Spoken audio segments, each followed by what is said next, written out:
Salut le peuple de Dieu, que la grâce et la faveur de Dieu surabondent dans vos vies en ce jour. Sans plus tarder, nous allons prendre nos Bibles dans l'évangile de Jean au chapitre 11, parce que c'est le verset que nous allons beaucoup plus nous attarder sur cela, en parlant du bon berger. Je suis le bon berger, là il s'agit de Jésus-Christ, qui dit qu'il est le bon berger, il donne sa vie pour ses brebis. Mais commençons d'abord au verset 10. Le voleur ne vient que pour dérober, égorger et détruire. Moi, je suis venu afin que les brebis aient la vie et qu'elles soient dans l'abondance. Je suis le bon berger donne sa vie pour ses brebis. Mais le mercenaire qui n'est pas le berger, et à qui n'appartient pas les brebis, voit venir le loup, abandonne les brebis et prend la fuite. Et le loup les ravit et les disperse. Le mercenaire s'enfuit parce qu'il est mercenaire et qui ne se met point en peine des brebis. Je suis le bon berger. Je connais mes brebis, elles me connaissent. Comme le Père me connaît et comme je connais le Père, et je donne ma vie pour mes brebis. J'ai encore d'autres brebis qui ne sont pas de cette bergerie. Celles-là, il faut que je les ramène. Elles entendront ma voix. Il y aura un seul troupeau et un seul berger. Il y aura un seul troupeau et un seul berger. Et Jésus est notre berger. Vous savez, bien-aimés, ce que nous venons de lire, nous allons beaucoup plus nous attarder sur le verset 11 où Jésus dit « Je suis le bon berger ». Et j'aimerais t'annoncer dès le départ que Jésus est le bon berger. Il est un bon berger, celui qui nous dirige toujours vers des verts pâturages. Il est le bon berger, celui qui est venu nous chercher là où nous étions, comme l'image de Moïse où on dit que Dieu avait envoyé Moïse libérer les esclaves hébreux qui étaient sur le joug de l'Égypte. Mais aujourd'hui, Dieu nous envoie celui qui est son propre fils, Jésus-Christ, pour nous libérer du péché. Dieu nous a envoyé Jésus-Christ. Hier, Dieu avait envoyé Moïse aux Hébreux, mais pour nous, quel privilège, quelle grâce que Dieu lui-même a choisi de nous envoyer Jésus-Christ, son Fils unique. Parce que dans Hébreux au chapitre 1, le verset 1 à 4, nous pouvons lire ceci, après avoir autrefois à plusieurs reprises et de plusieurs manières parlé à nos pères par les prophètes. Hier, Dieu parlait par les prophètes. Dieu, dans ces derniers temps, nous a parlé par le Fils. Et aujourd'hui, Dieu s'adresse à toi et à moi au travers de Christ. Christ est le message même de Dieu. Christ est l'image même de Dieu. Christ est la parole même de Dieu. Christ est la vérité de Dieu. Christ est la lumière de Dieu. Christ est le pain de vie. Christ est la manne cachée et notre vie est cachée en Jésus-Christ. Là, aujourd'hui, en regardant la vie de Christ dans les évangiles, nous découvrons tout l'amour que Dieu a manifesté envers nous. Et aujourd'hui, pour nous, c'est plus simple, c'est plus facile de marcher dans les voies de Dieu en calquant ou en marchant, en imitant les pas de Jésus-Christ. Nous continuons toujours notre lecture. Il a aussi créé le monde et étant le reflet de sa gloire et l'empreinte de sa personne et soutenant toutes choses par sa parole puissante, a fait la purification des péchés, s'est assis à la droite de la majesté divine dans les lieux très, très hauts, devenu d'autant supérieur aux anges qu'il a hérité d'un nom plus excellent que les leurs. Bien-aimés, la Bible nous dit que hier nous étions tous errants, comme des brebis, chacun suivait sa propre voie, et l'Éternel a fait retomber sur lui l'iniquité de nous tous. Nous étions errants, comme des brebis, nous étions perdus. Et la Bible nous rappelle qu'un jour Jésus sortait de la barque et qu'est-ce qu'il voit? Il voit une foule nombreuse. Il y avait des gens qui étaient là et Jésus fut ému de compassion en regardant ces gens. Il dit à ses disciples, priez le maître de la moisson d'envoyer des ouvriers dans la moisson parce que ce sont des brebis sans berger. Parce qu'il n'y avait personne et pour les guider, personne pour les conduire. Et le prophète Ésaïe l'avait déjà vu en disant que nous étions des brebis errants, chacun des brebis errants. Nous étions tous errants comme des brebis, chacun suivait sa propre voie. Mais Jésus-Christ est venu pour nous rassembler. Jésus-Christ est venu pour former un troupeau. C'est là où il nous dit il y aura un seul troupeau et un seul berger. Et il nous rassemble, il nous amène. Et en nous annonçant encore qu'il y a beaucoup de brebis qui ne sont pas encore dans l'enclos qu'il faut aller chercher. C'est pour cette raison, la mission qui m'a confiée, c'est d'aller chercher celles qui sont encore en dehors de l'enclos pour les amener dans la bergerie du Seigneur. Le premier point que nous voulons voir, c'est bien aimer ce que nous devons savoir, retenir, Jésus est venu pour nous sauver. Jésus-Christ est venu pour nous sauver. Il est venu pour nous accorder la grâce, la faveur de Dieu. Car ainsi vous-même, ça c'est l'apôtre Paul qui disait aux Romains, ainsi vous-même, regardez-vous comme morts au péché, comme vivants pour Dieu en Jésus-Christ. Que le péché ne règne donc point dans votre corps mortel et n'obéissez pas à ses convoitises. Ne livrez pas vos membres au péché comme des instruments d'iniquité, mais donnez-vous vous-même à Dieu comme étant vivants de mort que vous étiez et offrez à Dieu vos membres comme des instruments de justice. Car le péché n'aura point de pouvoir sur vous puisque vous êtes non sous la loi, mais sous la grâce. Ça, c'est Romains 6, le verset 11 à 14. Car le péché n'aura pas de pouvoir sur vous. Jésus-Christ est venu pour enlever, ôter le péché qui nous privait de la présence de Dieu. Dieu l'a envoyé parce que le péché est un obstacle. Le péché est un frein. Le péché nous prive de la face de Dieu. Le péché nous prive de vivre dans la présence, dans la plénitude de la grâce de Dieu. C'est pour ça qu'il a dit, je suis venu afin que mes brebis aient la vie et la vie en abondance. Il est le bon berger. Jésus nous a apporté le salut. Nous étions tous perdus dans le péché, loin de la face de Dieu. Mais Jésus est venu pour nous sauver. Nous étions, je pourrais dire, selon ce que le prophète a dit, nous étions tous errants comme des brebis, sans berger. Nous étions errants comme des brebis, perdus. Mais une brebis qui est perdue est en danger. Parce que Pierre nous dit que le diable rôde comme un lion rugissant et cherchant qui dévorer. Quand la brebis est perdue, elle est en danger parce qu'il y a le loup, il y a les mercenaires qui essaient d'exploiter la brebis, il y a le loup qui est là, qui menace, il y a le lion qui rôde. Et Jésus est venu pour nous sauver, nous libérer de l'emprise du diable. Une brebis perdue, nous étions comme des brebis solitaires. Chacun vivait sa vie, des brebis malades, des brebis égarées, des brebis galeuses, des brebis perdues. Face au lion, qu'est-ce qu'un brebis égaré peut faire? Face au lion, qu'est-ce qu'un brebis galeuse peut faire? Face au lion, qu'est-ce qu'une brebis solitaire peut faire? Parce que c'est le danger. Nous étions tous en danger. Nous ne nous sommes pas rendus compte que le diable cherchait à nous tuer. Le diable cherchait à nous dévorer. Le diable cherchait à nous voler. Combien de gens ont été dépouillés de leur dignité, de leur personnalité? Combien de gens ont vu qu'on leur a volé leur famille? On a volé la femme, on a volé le mari, on a volé les enfants. Combien de gens ont vu qu'ils n'arrivent pas à s'en sortir parce que tous les trésors, les bénédictions que Dieu leur a accordées, cela a été volé par le diable. Parce que nous étions seuls. Nous vivons dans la peur, nous vivons dans l'angoisse, nous vivons dans la détresse, ne sachant quoi faire face aux dangers de la vie d'aujourd'hui. Vous savez, il y a des gens qui se sont abandonnés, rejetés, humiliés et nous sommes même blessés par la vie. C'est pour ça que Dieu a envoyé Christ pour venir nous sauver. Dieu a envoyé Christ pour venir nous retirer du piège de l'ennemi. Dieu a envoyé Christ pour que le péché qui dominait sur nous soit vaincu. C'est pour ça que Christ, en venant, il a ôté le péché pour nous donner la liberté maintenant de vivre notre vie dans la présence de Dieu. C'est pour ça qu'il a dit, je suis le bon berger. Il est venu libérer la brebis qui est prise au piège. Et le deuxième point, qu'est-ce que nous retenons encore? En Christ, nous avons une nouvelle vie. Il dit qu'ils aient la vie. En Christ, nous avons une nouvelle vie. Et Paul le dit si bien aux Corinthiens 2 Corinthiens chapitre 5, le verset 17, « Si quelqu'un est en Christ, c'est une nouvelle créature. Les choses anciennes sont passées, voici toutes choses sont devenues nouvelles. » Jésus nous a donné une nouvelle vie. Il a ôté la laine. Si nous restons avec le métaphore de brebis, nous voyons qu'il a enlevé la laine sale qui recouvrait notre corps, qui nous empêchait, vous savez, quand la laine sur la brebis, la laine devient, s'il n'y a pas personne pour tondre cette laine, la laine recouvre la brebis, la laine devient sale, la laine couvre ses yeux et la brebis ne peut pas voir, la brebis devient presque aveugle, la laine l'empêche d'aller, les sabots ne sont pas taillés, ni taillés, la brebis ne peut pas s'en sortir, la brebis a peur même de se présenter, d'aller à la rivière pour boire parce que de peur que si elle rentre dans l'eau, la laine va peser tellement, elle va se retrouver noyée et la brebis est complètement perdue. C'est pour ça que nous disons Jésus est venu et il est venu changer notre caractère, changer la laine qui était en nous, la laine que nous avons commencé, le mauvais caractère que nous avons eu hier. Jésus est venu changer le mauvais cœur que nous avons. Jésus est venu enlever les habits sales que nous portons. Jésus est venu enlever la boue qui était sur nos habits. Jésus est venu pour nous revêtir des habits de fête et il nous a choisis pour que nous soyons à ses côtés. Donc c'était la brebis qui était perdue. Elle s'est retrouvée, elle est blessée.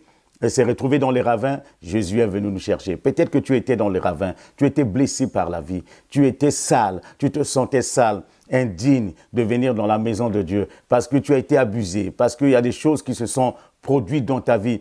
tu t'es retrouvé dans des situations qui ne sont pas des situations agréables. Et pour toi-même et pour le Seigneur, tu es tombé dans le péché, tu es tombé soit dans la drogue, tu es tombé dans l'alcool, tu es tombé dans pas mal de vices et tu te sens tellement sale, mais j'aimerais t'annoncer une bonne nouvelle que Jésus est venu pour toi. Il est venu, il est capable d'ôter ses vêtements, il est capable d'ôter cette laine que tu as toujours eue, cette laine qui est remplie de boue, cette laine qui est remplie de puces, cette laine qui est vraiment qui t'empêche même de bouger. Vous savez, la brebis ne pouvait pas bouger si la laine n'était pas enlevée, parce que la laine pesait tellement sur la brebis et on voyait la brebis rouler sur elle-même. Et souvent, les brebis roulaient et quand ils tombaient, ils avaient du mal à se relever. Peut-être que tu es tombé, mais le Seigneur est venu te relever. Peut-être que tu te sens très bas, le Seigneur est là pour toi. Il est venu pour te donner la vie. Il est venu ôter cela parce qu'il nous a dit qu'il n'y a pas de plus grand amour que de donner sa vie pour ses amis.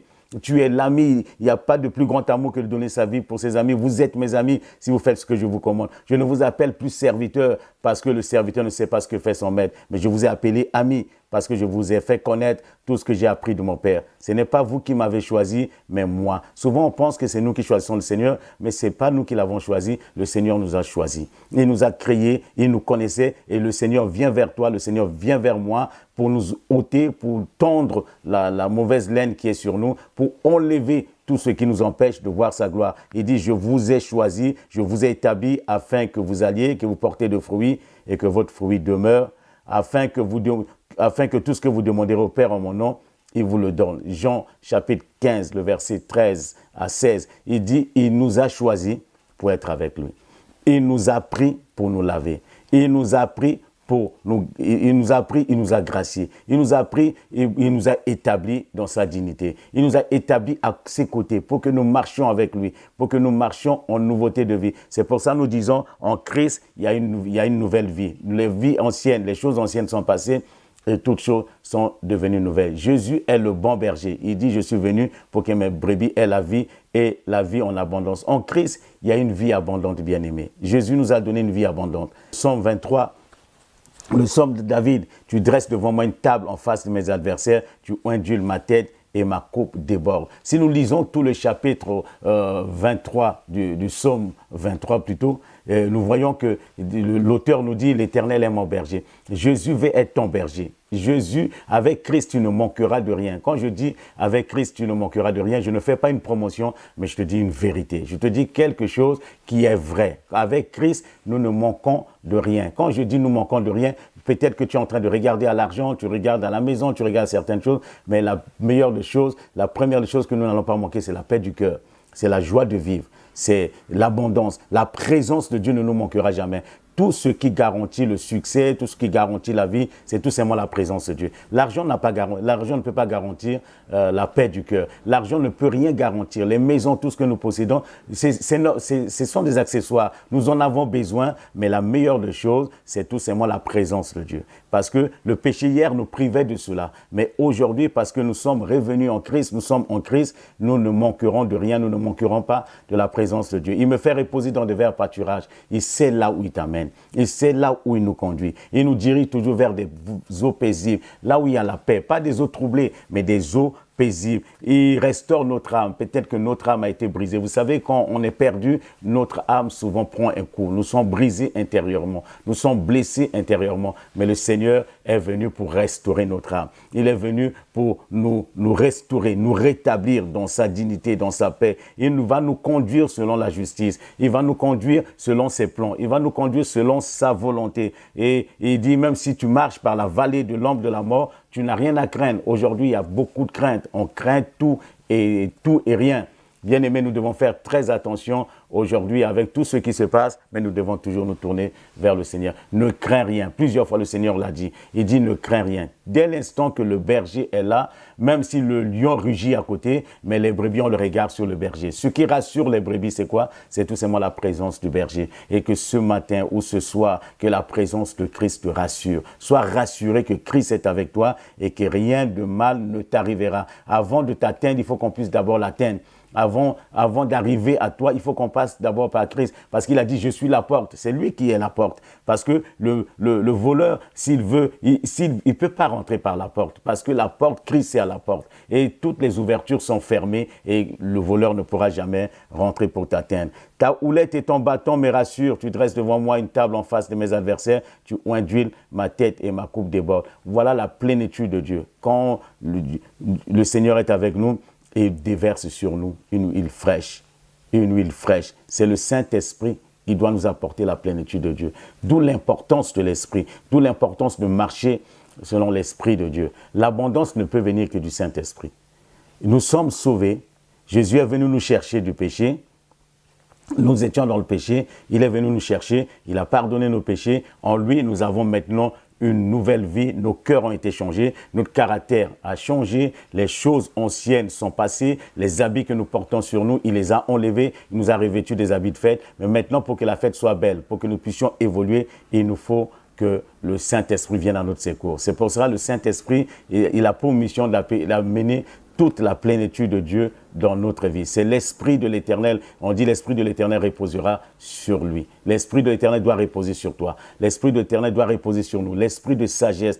Le Saint-Esprit t'apporte la sagesse. Le Saint-Esprit va t'apporter l'intelligence. Le Saint-Esprit va t'apporter l'esprit de conseil. Il te donnera des vrais conseils. Le Saint-Esprit te donnera la force. Le Saint-Esprit te donnera la connaissance et la crainte de Dieu. Pas la crainte des hommes, mais la crainte de Dieu. Parce que celui qui est avec le Seigneur, la Bible dit, il respire la crainte. Et voilà ce que le Saint-Esprit peut nous apporter. Sans le Saint-Esprit, il est impossible d'accéder, bien-aimé, à la toute-puissance de Dieu. Sans le Saint-Esprit, il est impossible d'atteindre un certain niveau spirituel dans les choses. Parce que la mission du Saint-Esprit est une mission extraordinaire dans la vie d'un disciple. Quand il rentre dans la vie, il transforme, il amène l'ordinaire à devenir extraordinaire. Il amène ce qui est superficiel à devenir quelque chose de très, très profond. Il nous amène dans les profondeurs de la grâce de Dieu, de la connaissance de Dieu. Il nous transporte dans les hauteurs. Et tous les prophètes de l'époque ont dit, ils ont été saisis par l'Esprit de Dieu. Et que ce matin ou ce soir, que l'Esprit de Dieu te saisisse là où tu es et qu'il te transporte, qui t'amène à voir les choses surnaturelles. Parce que le Saint-Esprit va te rendre capable de comprendre ta mission en toi, de comprendre la mission. Et surtout, le Saint-Esprit va nous t'aider ou m'aider ou nous aider à marcher en nouveauté de vie. Sans le Saint-Esprit, on ne marche pas en nouveauté de vie. C'est une religion qui est là, c'est une religion morte, mais quand le Saint-Esprit vient, nous vivons. Parce que Jésus a dit, mes paroles sont esprit et vie. La seule personne qui peut animer la parole de Dieu, permettre à ce que nous puissions comprendre la profondeur de la parole de Dieu, c'est le Saint-Esprit. L'abondance vient du Saint-Esprit. Le Saint-Esprit, quand il vient discipliner notre marche avec Dieu. Parce que le Saint-Esprit, c'est un esprit de discipline.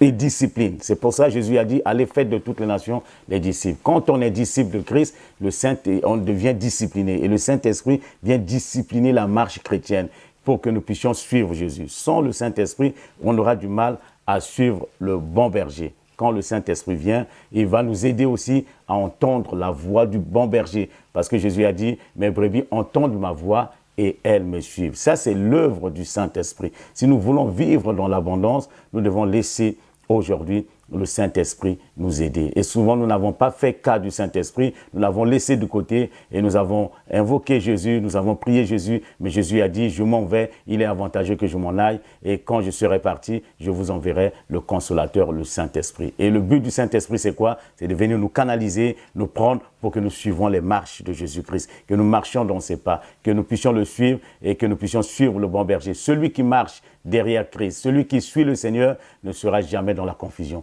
Celui qui suit le Seigneur ne sera jamais abandonné. Celui qui suit le Seigneur ne sera jamais dans l'humiliation. Celui qui suit le Seigneur ne sera jamais rejeté même si rejeté par les hommes, mais accueilli par Dieu. Celui qui suit le Seigneur ne vivra jamais, quelle que soit la maladie, mais il recevra la force et l'énergie de Dieu pour vivre, parce que c'est Dieu qui guérit de toutes sortes de maladies. Celui qui marche, celui qui suit le Christ, il pourra être une nouvelle création pour les hommes et pour son entourage. Bien-aimé, je te bénis, j'aimerais demander vraiment au Seigneur de t'accorder cette grâce et de comprendre que tu as un bon berger et que tu ne peux pas passer à côté de ce berger. Ce que tu dois retenir, Jésus est venu te sauver. Il est venu te sauver, ce n'est pas une religion qui sauve, mais c'est Christ qui sauve. Et en Christ, tu es devenu une nouvelle création, les choses anciennes sont passées, tu vas commencer à rentrer dans une vie de nouveauté, à vivre des choses extraordinaires, mais cela ne suffit pas, mais va t'amener dans l'abondance par le Saint-Esprit qui te conduira dans toute la plénitude et la faveur et la grâce de Dieu. Profite de ce temps dans la présence de Dieu et laisse le Seigneur remplir ta vie et devenir ton berger aujourd'hui et à jamais. J'aimerais bénir le Seigneur pour ta vie ce matin ou ce soir. Seigneur, tu es venu sauver mon frère et ma sœur. Merci pour la nouvelle vie que tu lui accordes. Aide-le par ton esprit à rentrer dans toute la plénitude de ta grâce. Au nom de Jésus-Christ. Amen. Sois béni, que Dieu te garde.